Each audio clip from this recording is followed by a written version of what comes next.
Hi, I'm Frank Shipley, creator of Go Thrive Abroad. I help people declutter and simplify so that they can live out their global dreams. My motto is less stuff, more life.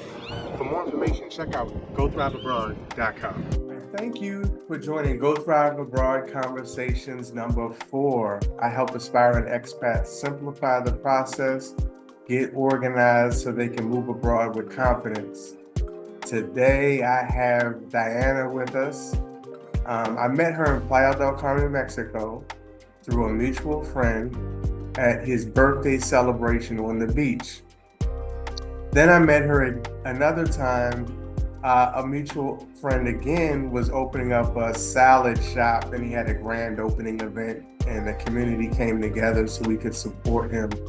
And every time I've seen her, she always has great energy, a positive vibe.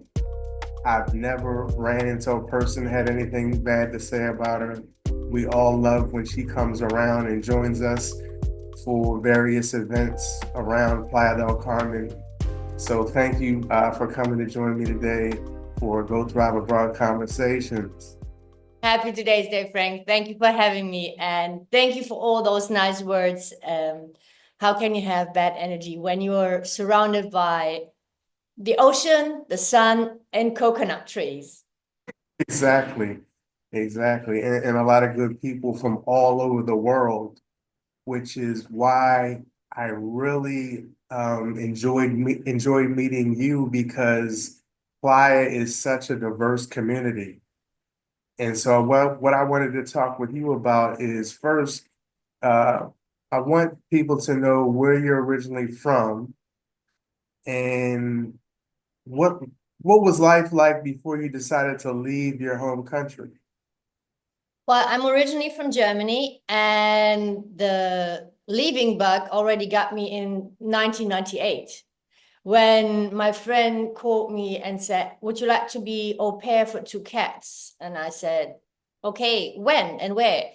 "In the UK in 2 weeks." And that was it. That was my first time leaving my country. And ever since, I knew I wanted to go experience different cultures, meet different people, and just learn more and be more open and be less ignorant to many things in the world. Wow. So your first international trip was to the United Kingdom, and it was to watch over some a friend's cats? Yeah, that was my first like long-term stay. So Right. in Europe, international travel was considered already if you go to Holland, because it's a different country. And so those trips were my very, very first trip when I was 18 was Malta. And that's when I noticed, okay, I need to be somewhere where it's hot. So that was my very, very first international travel. And then, of course, I live so close to the Dutch border. Driving to Holland is just a 40-minute drive. So Okay. that's very, very close. Okay. Now, what do you think sparked your desire to live abroad, not just travel to another country, actually live in a foreign country for a period of time? Was there a specific moment that sparked your interest to do that?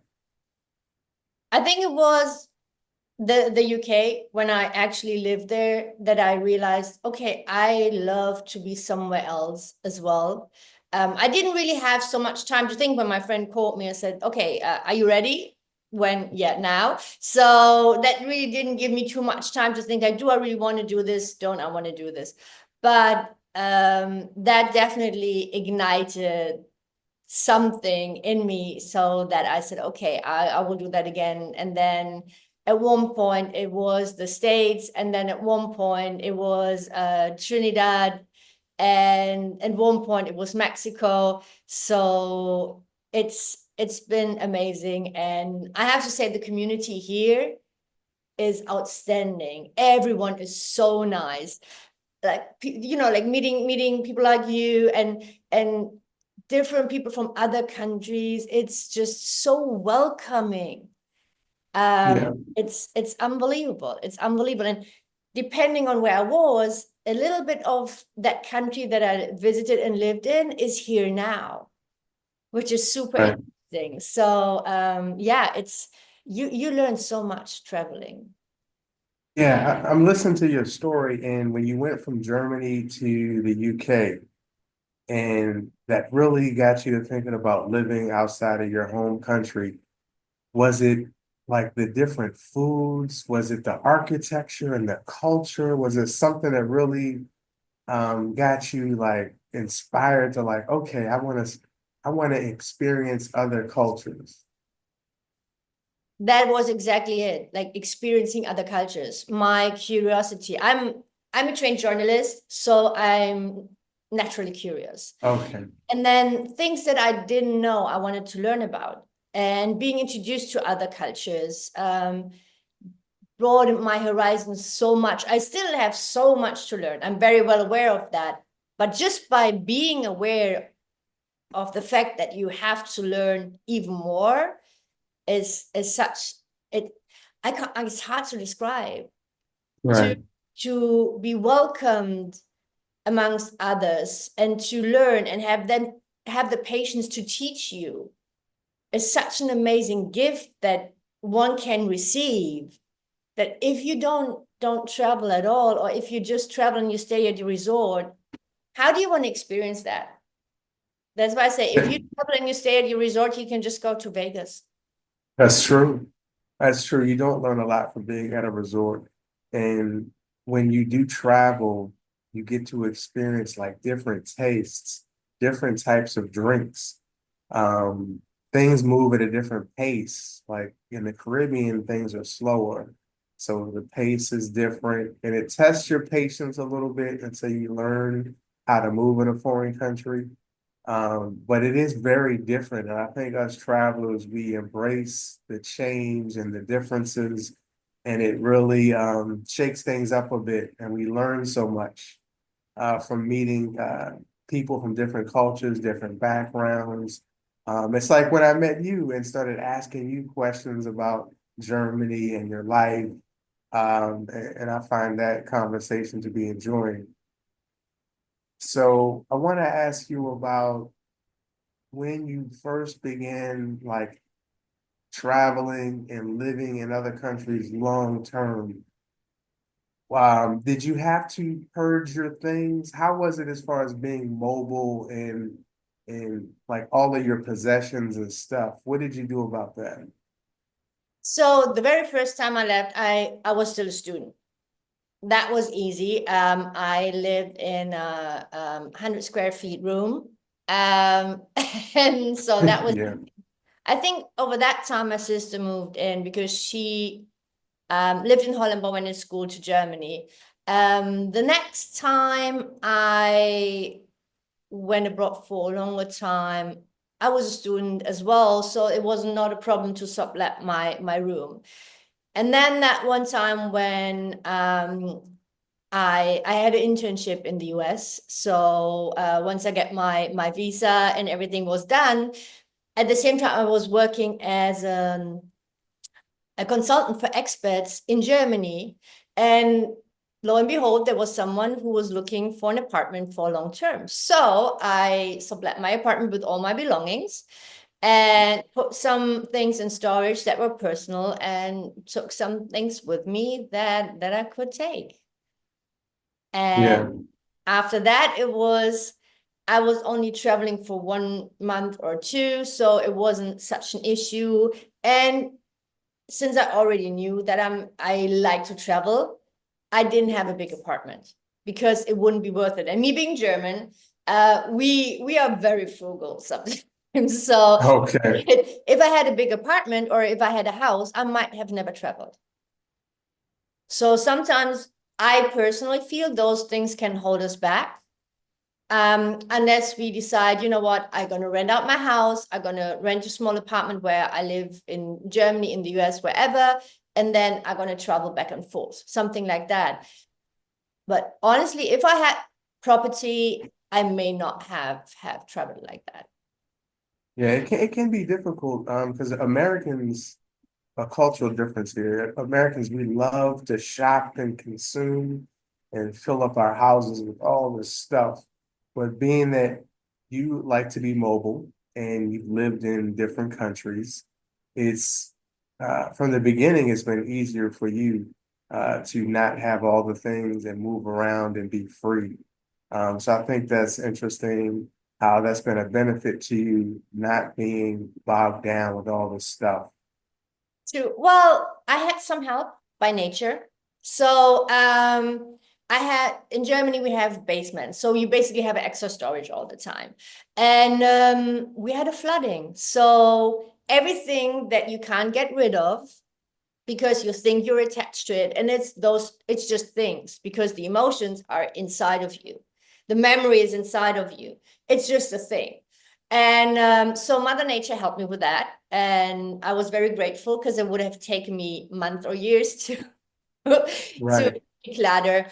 The second time, I actually moved to the US because I got a job and everything. So it was either I'm gonna ship everything and I pay a lot of money, or I just gonna buy new things, and most of the electronic things wouldn't have worked anyway. So that was another time when I kind of had to have a purge, and I sold things. I had everyone come into my apartment and sold the things. And then the next time was when I came back from the US back to Germany. And at that time, I didn't really know what I wanted to do. So I got a really small apartment because I already knew that I needed to travel. Like that was just in me now. And so I got what I like to call a shoebox, 300 square feet, which was great because for 1 or 2 months, or like whenever a friend was visiting, and I said, like, if you're in Germany, let me know, you can stay. That was perfect. And because it was so small and you don't want to feel like suffocated, I couldn't have many things. And I didn't want many. right, Not that I couldn't have it, I didn't want many. And when there was something I liked and I was like, oh, I really want this. And I said, but I have to let something go for this. Do I really want to let something go for this? If yes, then it was actually worth buying. If not, then it wasn't worth in the first place. It was just a reaction to something. And that was very, very helpful, actually, to me, to like declutter and live a simple life, because a simple life doesn't have to be simple. right. It sounds like you gravitated to a minimalist lifestyle before it became the popular thing to do. I did. And I also worked remotely since 2010. So that's when I started. So I did a lot of things already that other people did way later on. It became so normal to me, though, that I never thought it about being special. During COVID, when everyone started working from home and said, oh, like, I don't like that. I said, well, you just have to can adjust and make it Right, nice. You have your place. And lo and behold, I was on 300 square feet. That apartment, that shoebox was not meant to house someone for 1.5 years on lockdown. So right, but it's a mindset. You make it work. I created my little workout area. I had my little office area. I had my bedroom area. I joked I had a west and an east wing, and so you can make it work. I have to say it also helped that it was the top floor. So when I woke up or when I looked out up from my computer, I would see the sky all the time, which is always gray most of the time in Germany. But at least you have openness. okay. Now let's talk about your travels. Because you do love to travel and you love staying in different countries. Is there a country that tell us some of the places you've stayed and maybe some of your long-term trips where you've stayed in foreign countries for a period of time?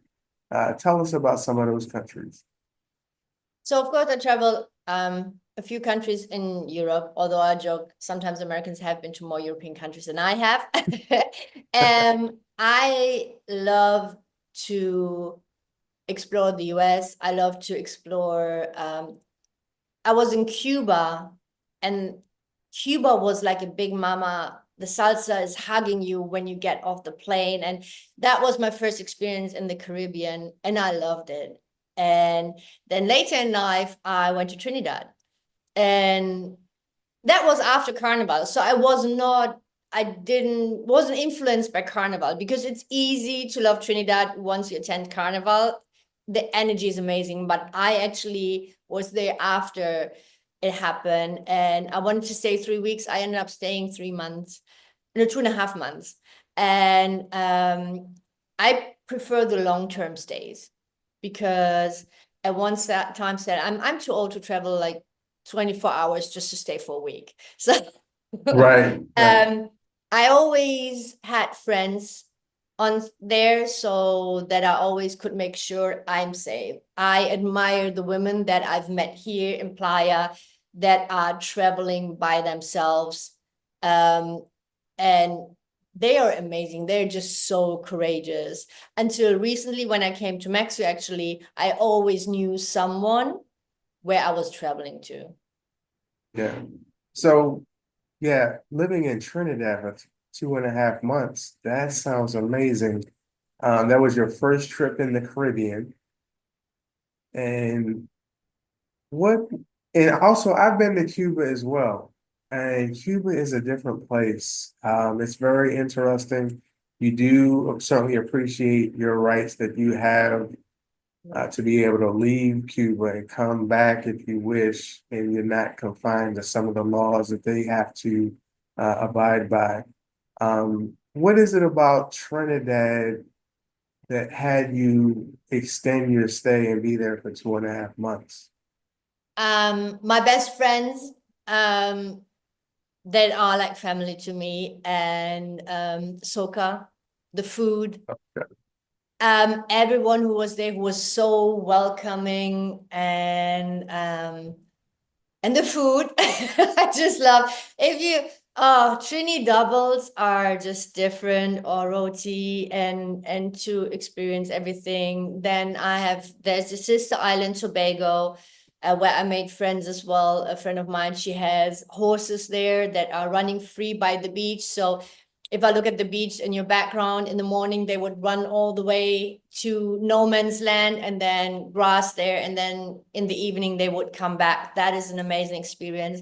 And everyone is just, it's a different vibe. And if you're there for Carnival, it's so it's so full of culture, and anyone who wants to go and play mas or play any of the other like Juve, I urge them to watch documentaries first, because that's even a different experience. It's deeper, it's more exciting. I learned a lot as well, and I'm perfectly fine with how Carnival is celebrated.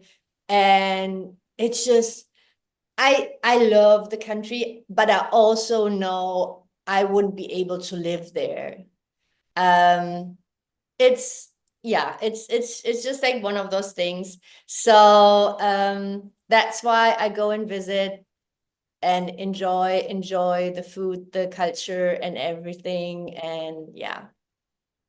Yeah, those are some different places. So coming from Germany, going to UK, traveling around Europe, traveling all over the US, and then down into the Caribbean, just appreciating all the differences of the different kinds of food, learning, picking up new words in different languages. All of that stuff just feels amazing. And it, I don't know, it gives you a thirst for life to embrace all these different energies and different sounds that you hear when you're in these different countries. And Um, sometimes it's even similar. When I came to Mexico, it's like, oh, those are Trini birds, and oh, those are Trini roads. mhm, Sometimes you can even see similarities. Or when I was in the Philippines, in Manila, there was a lot of similarities as well. Or sometimes the food. Where I come from in Germany, that part of Germany, we don't have the Oktoberfest and the big beer and all of that. We have different things. Things that are similar to greens or kalaloo. And my grandma used to make pig feet, pig snout, pig ears, pig tail, oxtail soup, like all mhm. those things that you can see in other countries. One thing I didn't like was chicken feet though, I had to admit, even though the marinade was amazing, it's not my taste. But those are all things like, wait a minute, I know that from my grandma. So also not just the differences, also the similarities that there are. That's exciting as well. And the vibe you feel, like in some places, even though things are similar, you feel more home like in others. Even though the Philippines were beautiful and amazing, amazing culture, great people, I just didn't feel as home as I felt, for example, in Trinidad or here in Mexico.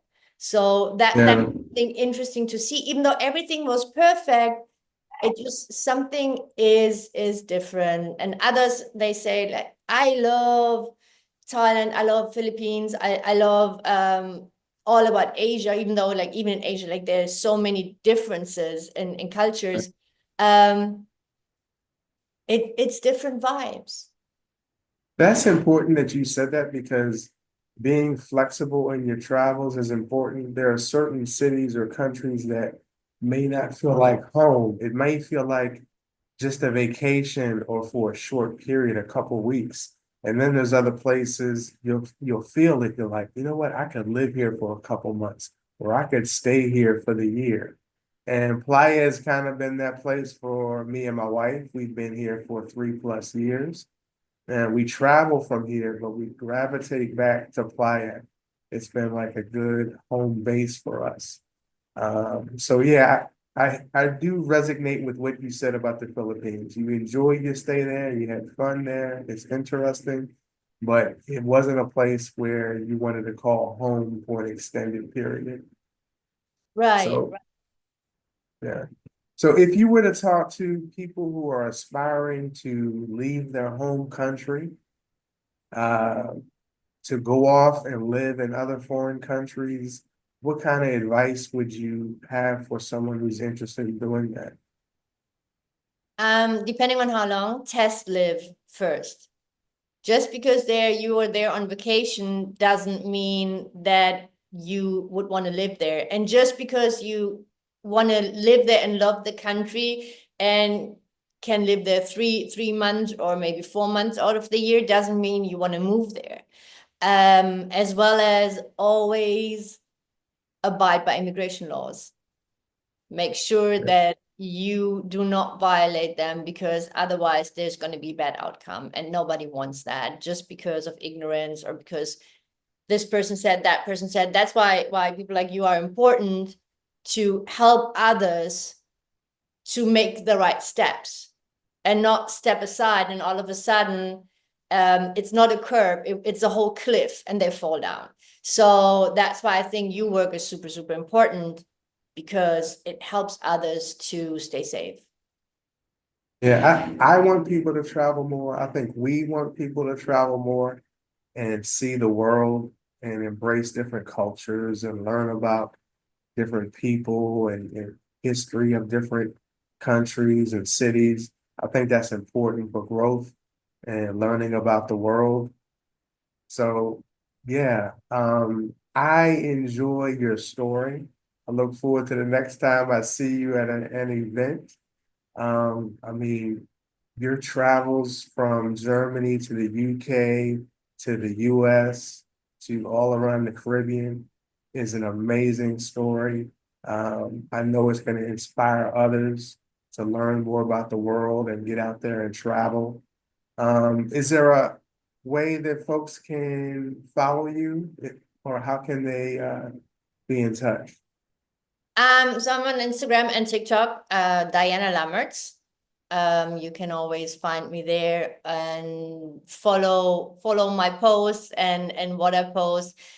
Mostly it's about, life in general and work as well. Right. So but yeah, I now really appreciate your podcast and what you do in order to help others to have this little more courage to, you know what, maybe I should leave, to help them do this next step and experience Yes. amazing that we have been fortunate to experience. Because every time I'm here, I'm happy. I'm in paradise. I am literally in paradise. And when I went from Trinidad, when I came back, and someone said, "Oh, Diana, you have to go to the beach today because otherwise you're going to miss out." I said, "No, this time it was beautiful to come back because everyone gets the Trini blues after Carnival when they go back to the US, UK, or wherever."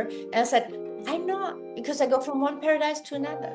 And Right. how fortunate we are to do this. It's just, yeah, I thank God every day. When I wake up, good morning, thank you, because it's not a given. Yeah, it's very inspiring to hear your story. And I want people to look at your journey and be inspired by it and get out there and travel more and consider living in a foreign country.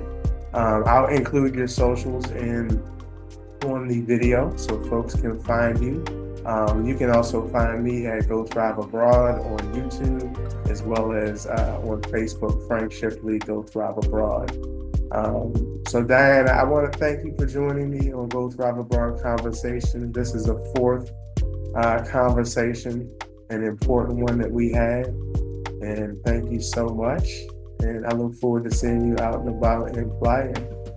Thank you. I appreciate you. Yes, thank you. Take care.